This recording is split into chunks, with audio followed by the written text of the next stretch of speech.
Welcome to the latest edition of our Seafood News Roundup, sponsored by Urner Barry's Comptel. I'm Seafood News Editor Michael Ramsing, and I'm having a hard time believing this is already our last show in the month of October.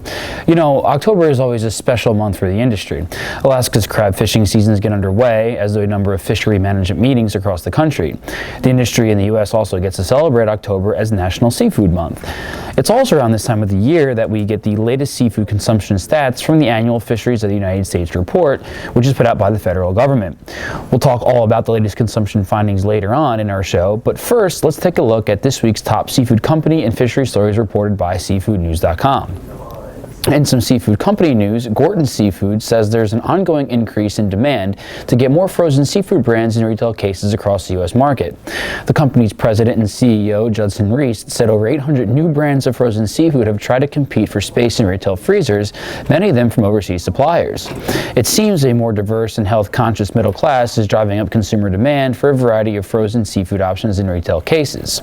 Elsewhere, Highliner Foods said it will add the Alaska Seafood Marketing Institute's Alaska Responsible Fisheries Management Certification Program to its toolkit of certification programs it uses to source responsibly harvested wild seafood products. This means Highliner will recognize fisheries that are certified through the Alaskan RFM certification scheme and use them in their product lines. Highliner also committed to the Global Seafood Sustainability Initiative. In July, the GSSI said Alaska's RFM program was fully compliant with this benchmark tool.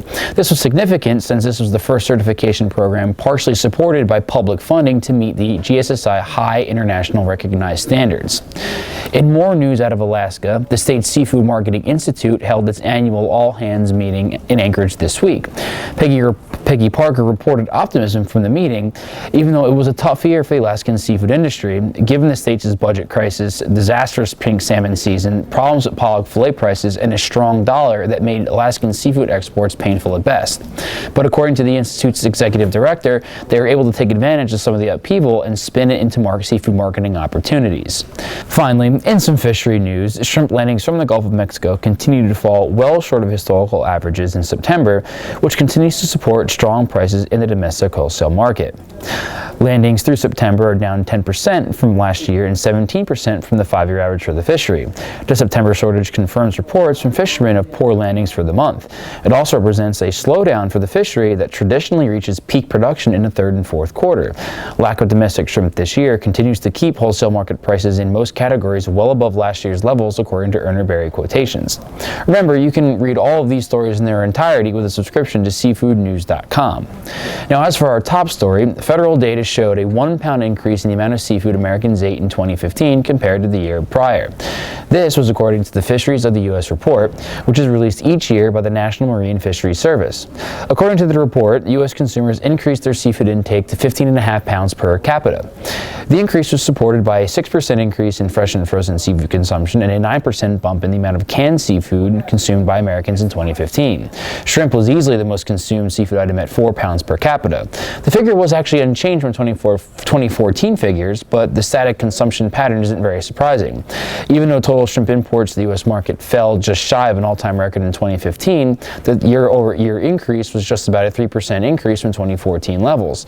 By comparison, when U.S. shrimp imports rebounded about 12% between 2013 and 2014, consumption ticked up just 1%. Meanwhile, salmon consumption was second on the list and was actually up 3% to 2.879 pounds per capita.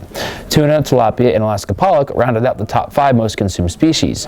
The only other notable change among the top 10 list was crab consumption, jumping catfish as the 8th most consumed species of the year. The overall takeaway from the report is a positive one for the industry. It's an indication that concerted efforts from within the industry to get Americans to eat more seafood in their diets is finally catching on. You know, you can actually access federal seafood consumption and landings data on Urner Barry's Comptel. That's right. Today's show sponsor is the premier online platform that provides the seafood industry with the most robust selection of market data in the business. In addition to federal consumption data and landings, Urner Barry's Comptel gives subscribers access to the largest historical database of wholesale seafood quotations available to the industry.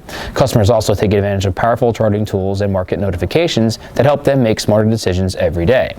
Learn more about Urner Barry's Comptel at shop.urnerbarry.com. urnerberry.com or call us 732-240-5330 to chat with our sales team today to start your subscription. Tell us how we're doing by tweeting us at SeafoodCom News and at UBSeafood, and like Urner Berry and Seafood News on Facebook to learn more about what we're up to. You can also listen to Urner Berry on your mobile device through our Market Digest and Seafood News podcast series.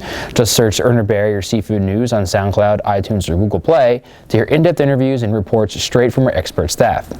For Urner Berry and Seafood News, I'm Michael Ramsing. Thanks for watching, and we'll talk to you all again in November.